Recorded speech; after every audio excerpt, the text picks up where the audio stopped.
This video is sponsored by பைமோட் online shopping app. இதோட details தெரிஞ்சுக்கணும் டிஸ்கிரிப்ஷனில் லிங்க் இருக்குது, செக் பண்ணி பாருங்கள். இன்றைக்கி டெய்லி யூஸிங் சென்டென்ஸை சீரியஸில் நம்ம பார்க்க போகிற ஃபஸ்ட்டு சென்டென்ஸ், அவள் ஒரு தொட்டாஞ்சி நீங்கி. குழந்தைங்க நிறைய பேர் சும்மா லைட்டாக டச் பண்ணிட்டா கூட ரொம்ப அழுவாங்க.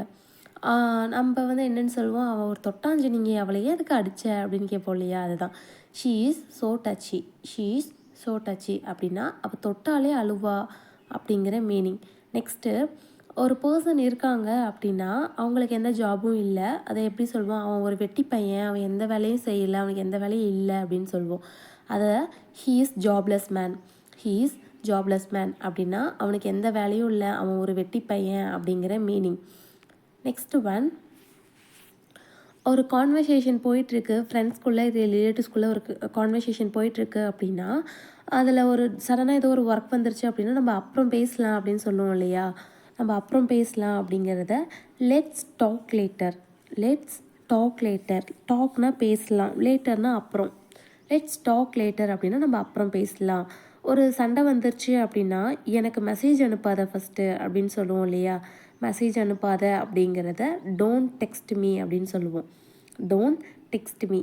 டெக்ஸ்ட் மீயை நம்ம மெசேஜ் மீன்னு சொல்லலாம். பட் ஆனால் டெக்ஸ்ட் மீ அப்படிங்கிறது இன்னும் கொஞ்சம் அட்வான்ஸ்டாக இருக்கும். அடுத்தது, அவனை அடிக்காத அப்படின்னு சொல்லுவோம் இல்லையா? அவனை அடிக்காத. ஒரு குழந்தைங்க இருக்காங்க அப்படின்னா மேக்ஸிமம் கிராண்ட் பேரண்ட்ஸ் என்ன சொல்லுவாங்க? அவனை அடிக்காத, அவனை எதுக்கு அடிக்கிற, குழந்தைங்கன்னா அப்படித்தான் அப்படின்னு சொல்லுவாங்க இல்லையா? அதை தான் don't beat me, don't beat him அப்படிங்கிறது தான் இதோட மீனிங். அவனை அடிக்காத. இதில் என்ன குழப்பம் அப்படின்னு கேட்போம் இல்லையா? ஏதோ ஒரு கொஷின் இருக்குது அப்படின்னா அந்த கொஷின் நாம் படித்தா ஈஸியாக இருக்கும், பட் அவங்களுக்கு கஷ்டமாக இருக்கும். இதில் என்ன குழப்பம் இருக்குது உனக்கு, இது ரொம்ப ஈஸியானதாச்சே அப்படின்னு கேட்போம் இல்லையா? அதை எப்படி கேட்கலாம்? What's the confusion in this.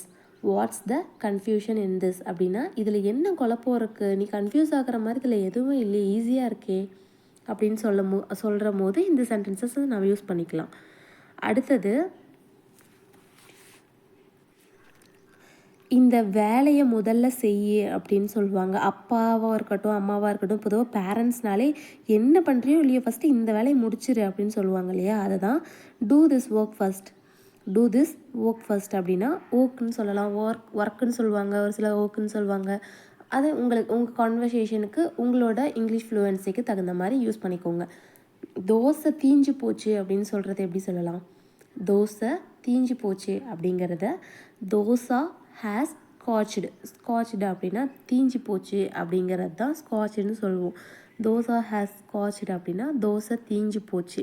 போச்சு, ஸோ அது பாஸ்ட். ஸோ ஸ்காட்ச் கூட இடி ஆட் பண்ணால் பாஸ்ட். தோசா ஹேஸ் ஸ்காட்ச்டு அப்படின்னு சொல்லலாம். நெக்ஸ்ட்டு, இதுதான் எனக்கு வேணும். ஒரு திங்ஸ் எடுக்கிறோம், ஒரு பொருள் எடுக்கிறோம், இல்லை ஒரு ட்ரெஸ் எடுக்கிறோம். இதுதான் நான் ஆசைப்பட்டேன், இதுதான் எனக்கு வேணும், இதுதான் எனக்கு தேவைப்பட்டுச்சு அப்படிலாம் சொல்கிறது எப்படி சொல்லலாம் அப்படின்னா this is what I need.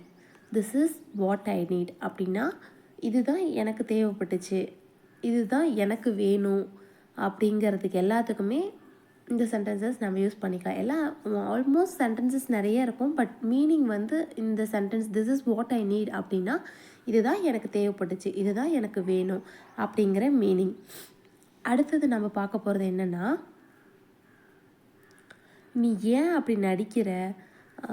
ஒரு விஷயம் டீச்சர்ஸ் கிட்டலாம் நிறைய நம்மலாம் படிச்சிருப்போம். எனக்கு வயிறு வலிக்குது, எனக்கு காய்ச்சல் அடிக்குது அப்படிலாம் சொல்லுவோம் இல்லையா? நீ ஏன் இப்படி நடிக்கிற அப்படிங்கிறத why are you acting like that.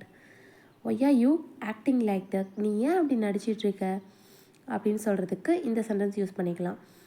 Already நம்ம சேனலில் இதே மாதிரி டெய்லி யூஸிங் சென்டென்சஸ் நிறையா போஸ்ட் பண்ணியிருக்கோம், போய் செக் பண்ணி பாருங்கள். அண்ட் மறக்காமல் சேனலை சப்ஸ்கிரைப் பண்ணிக்கோங்க. அப்கமிங் வீடியோஸ்லேயும் இந்த மாதிரி நிறைய வீடியோஸ் நான் போஸ்ட் பண்ண போகிறேன். அண்ட் உங்களுக்கு எந்த மாதிரியான வீடியோஸ் வேணும்னு எனக்கு கமெண்ட் செக்ஷனில் கமெண்ட் பண்ணிங்கன்னா அதுக்கு தகுந்த மாதிரி நான் வீடியோஸ் போடுறேன். Stay tune for next video. Tata bye.